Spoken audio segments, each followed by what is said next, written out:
Hoy, en Renovando tu Mente, ¿cómo puedes saber con certeza que irás al cielo?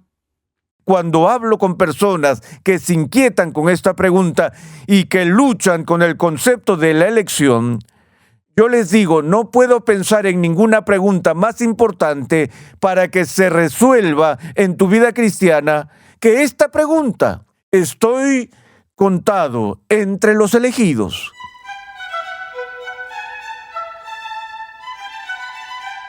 En su segunda carta, el apóstol Pedro exhorta a sus lectores a asegurarse de su llamado y elección, porque de esta manera, escribe, les será concedida ampliamente la entrada al reino eterno de nuestro Señor y Salvador Jesucristo.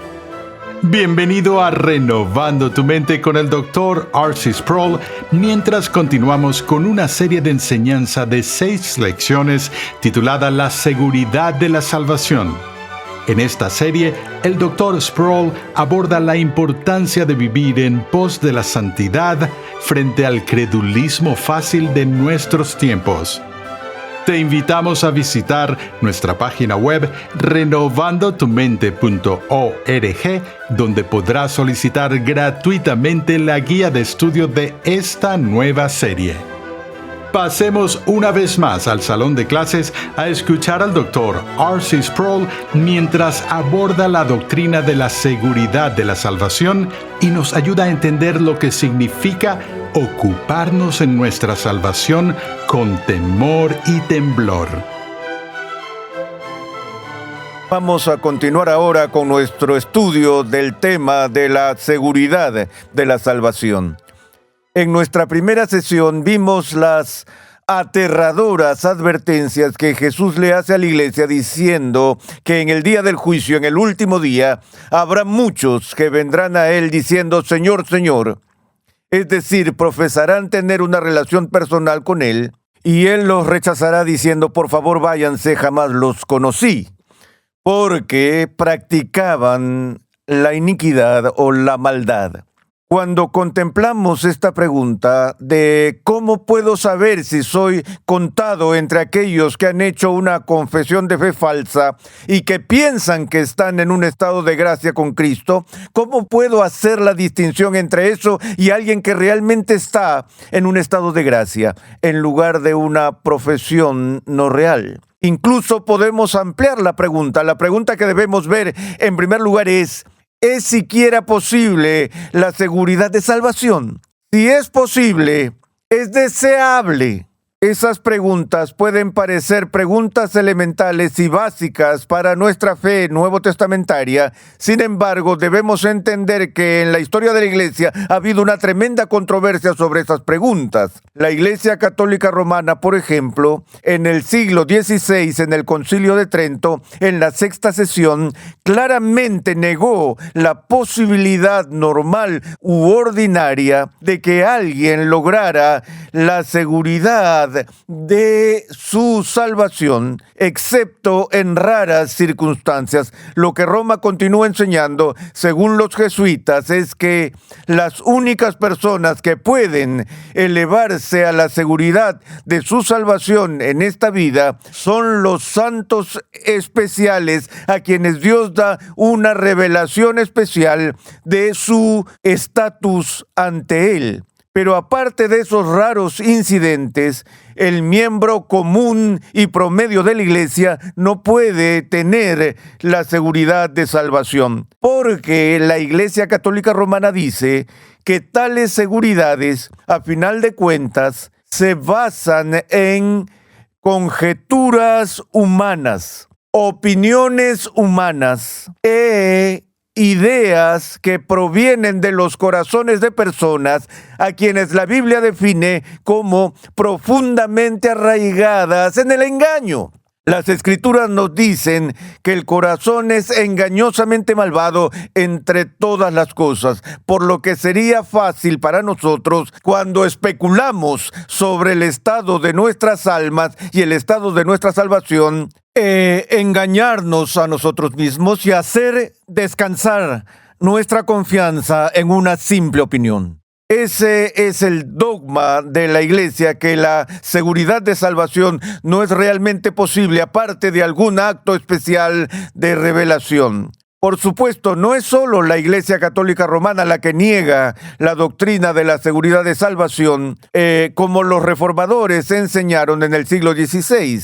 Aquellos protestantes que salen de lo que llamaríamos un trasfondo semipelagiano. Por ejemplo, el arminianismo enseña que una persona puede tener seguridad de su salvación para hoy, pero no para mañana, porque se aferra a la posibilidad de que las personas que tienen fe en un momento dado puedan caer en falta de fe y perder su salvación. Es por eso que históricamente la doctrina de la seguridad de salvación ha estado tan estrechamente ligada a la doctrina de la perseverancia de los santos. Entonces, tienes un grupo que dice que no puedes tener seguridad de salvación, otro grupo que dice que puedes tener seguridad limitada durante un tiempo limitado, pero no sabes cuál va a ser tu estado final. Y luego tienes la teología reformada que enseña que no solo puedes saber hoy que estás en un estado de gracia, sino que también puedes tener la plena seguridad de que en el momento de tu muerte todavía estarás en estado de gracia.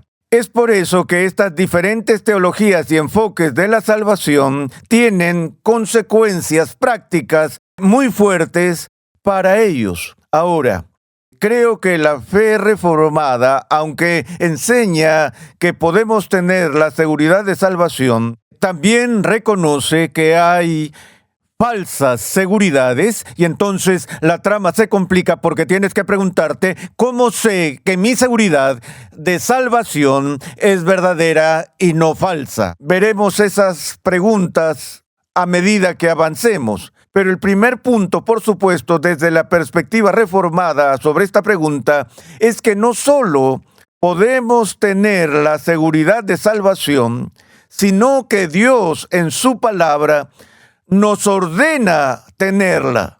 Permítanme parar por un segundo. Recuerdo cuando estaba en el seminario y uno de mis compañeros de estudio hizo un recorrido por el campus y realizó su propia encuesta de opinión y preguntó a los otros estudiantes y a la facultad individualmente si estaban seguros de su salvación. Casi el 90% de los estudiantes respondieron esa pregunta diciendo no, que no estaban seguros de su salvación.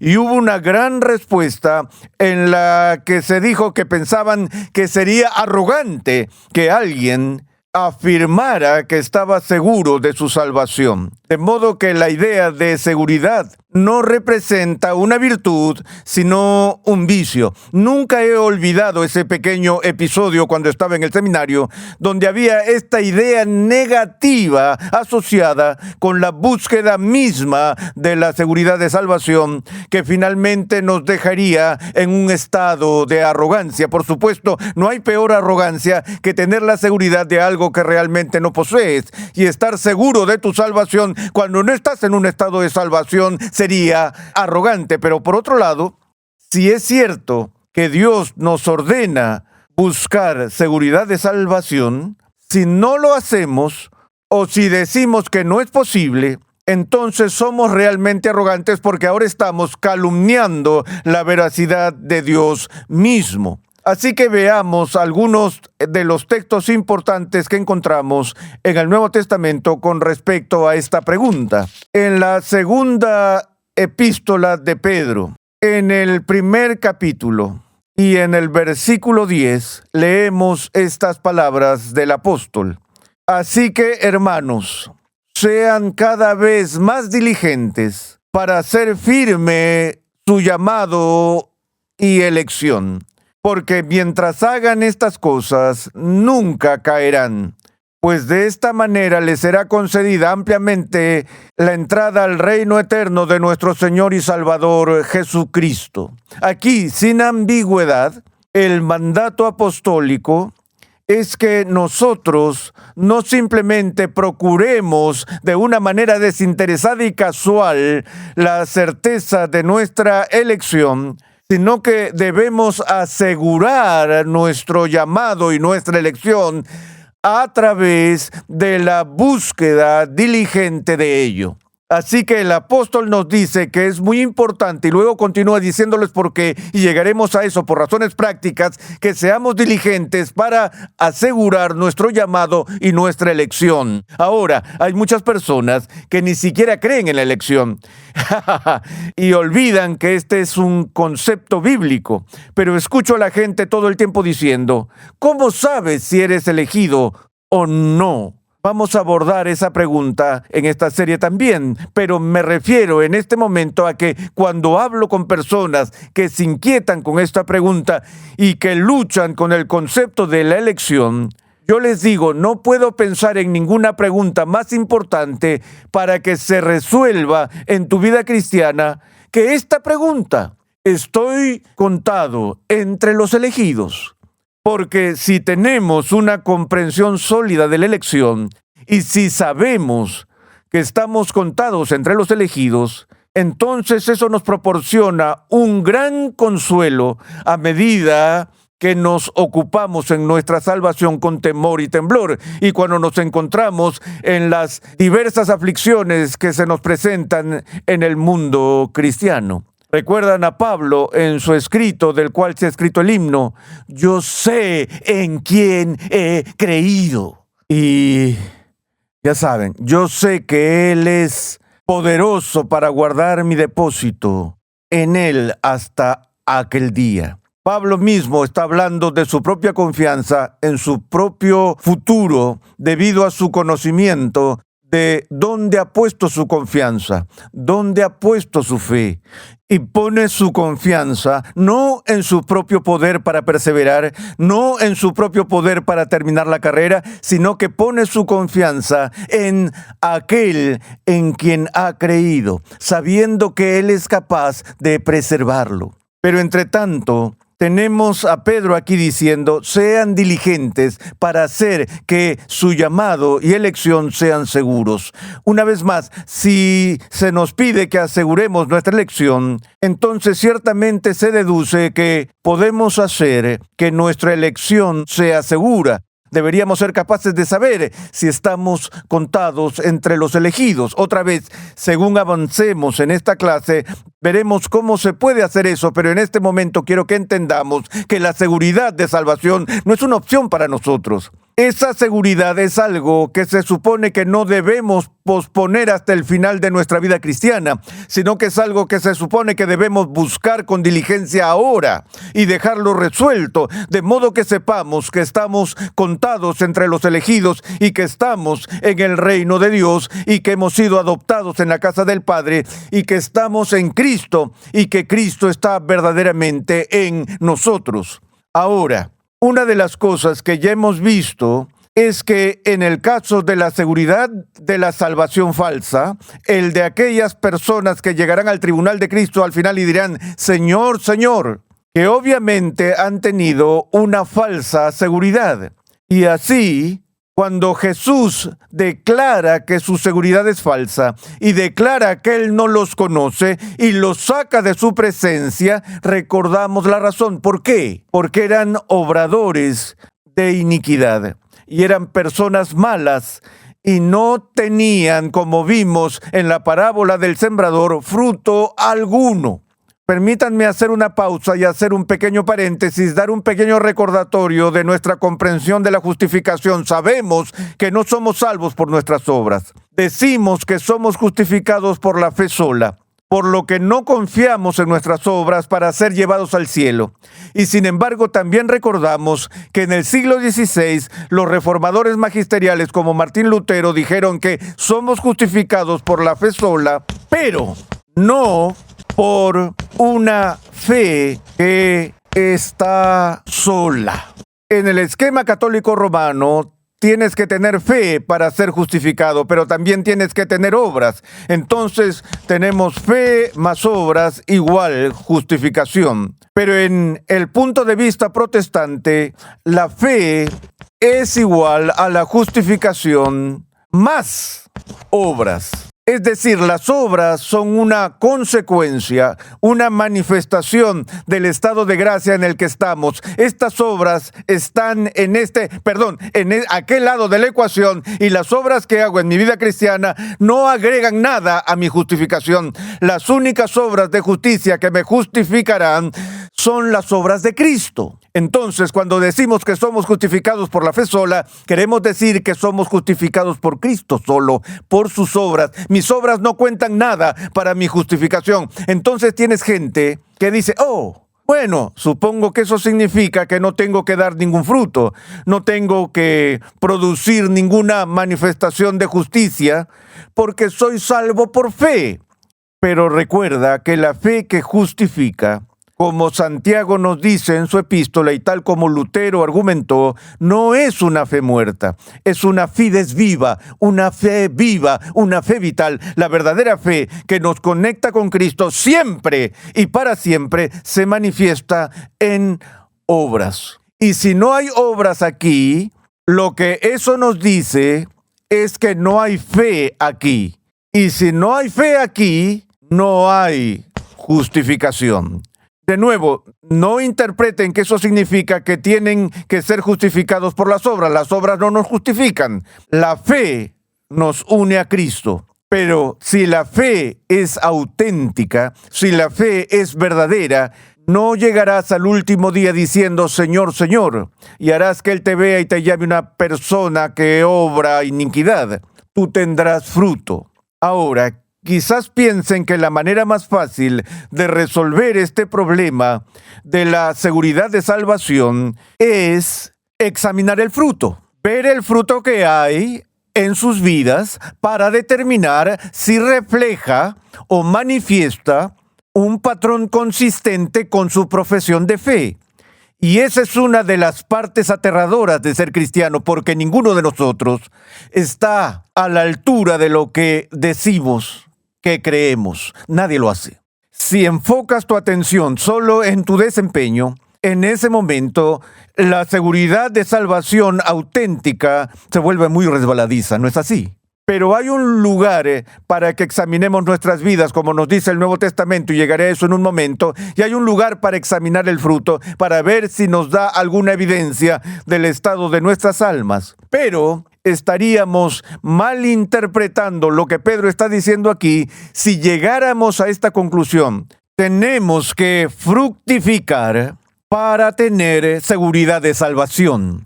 Sino que cuando Pedro nos dice que seamos diligentes en hacer nuestra elección y llamado seguro, la razón por la que debemos procurar nuestra seguridad es que podamos dar fruto. Y eso es lo que no queremos perdernos. No es que llevemos fruto para estar seguros, sino que necesitamos estar seguros de ser cristianos fructíferos, porque el hombre de doble ánimo, como se nos dice, es llevado de un lado a otro con cada viento de doctrina. La persona que no está segura, es decir, hay personas, como veremos, que son verdaderamente convertidas y que no tienen seguridad de salvación. Y sin embargo están en un estado en el que son presa fácil para que el enemigo venga y los acuse y los paralice en su vida cristiana. Ellos van a dar fruto, pero va a ser escaso, porque no están viviendo la vida cristiana desde una posición de confianza de su posición ante Dios. Entonces, de lo que Pedro está hablando aquí, de una manera muy práctica, llega a una conclusión para que pueda ser fructífero. Escuchen lo que dice sobre este mismo punto en el versículo 5. Por esta razón también, obrando con toda diligencia, añadan a su fe virtud, y a la virtud conocimiento, al conocimiento dominio propio, al dominio propio perseverancia, y a la perseverancia piedad, a la piedad fraternidad, y a la fraternidad amor. Pues estas virtudes, al estar en ustedes y al abundar, no los dejarán ociosos ni estériles. Ahora bien, esta es la lista de Pedro, en la que si nos fijamos en las virtudes que él describe aquí, se ven muy similares a otra lista que encontramos en el Nuevo Testamento, la lista establecida por el apóstol Pablo, que habitualmente llamamos el fruto del Espíritu.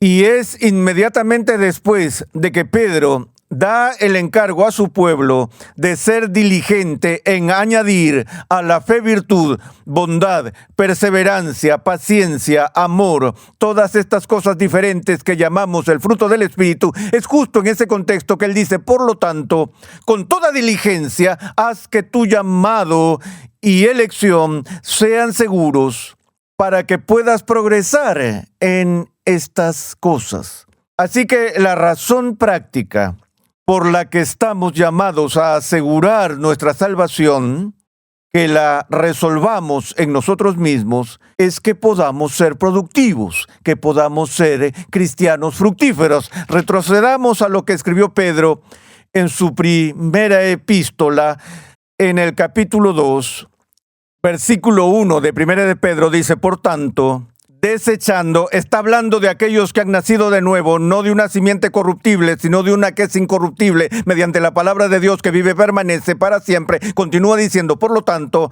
habiendo nacido de nuevo, desechando toda malicia y todo engaño e hipocresías y envidias y toda difamación, deseen como niños recién nacidos la leche pura de la palabra, para que por ella crezcan para salvación, si es que han probado la bondad del Señor.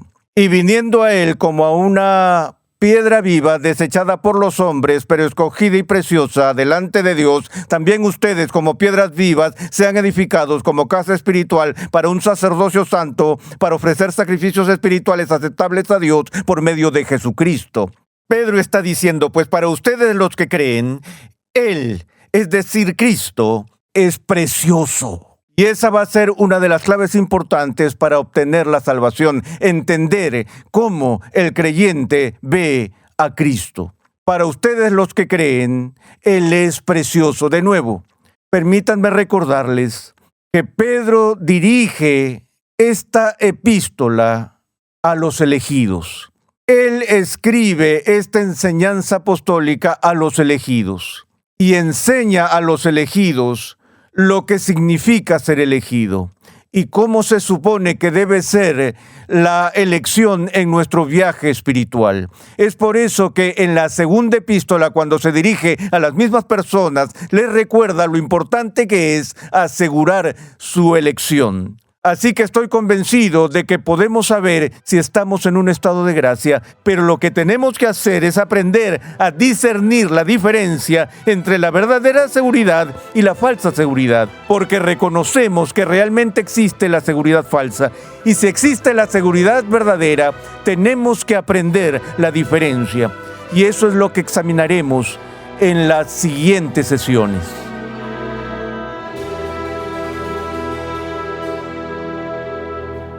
La Biblia nos da varias ilustraciones cuando se refiere a los creyentes genuinos y a los que no lo son.